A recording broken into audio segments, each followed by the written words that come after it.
So what's up mga brad, may nagtanong po sa akin, bakit raw di 12 inches ang palagi ko na ini-endorse ang gawing pang mid-high? Na mas malakas man daw si D15 kaysa di 12 inches pababa. Oo, tama po kayo, mas malakas po si D15 at malaki pa ang boses. Pero kung ang pag-uusapan po natin pagdating sa PE, kung sino pong mas malinaw sa kanila, si D15 ba or si D12 inches pababa?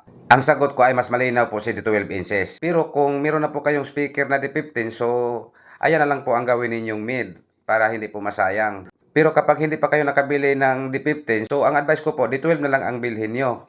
Kahit malaki po ang watts.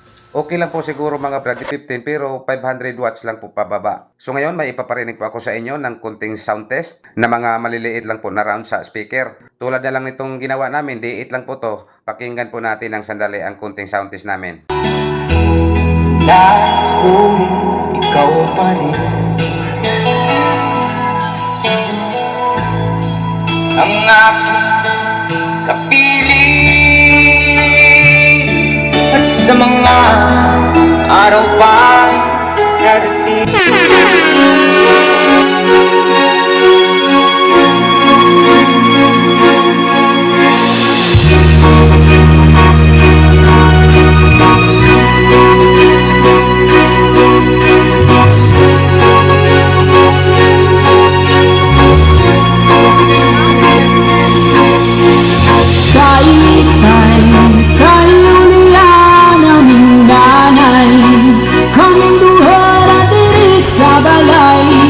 walay makaalalay.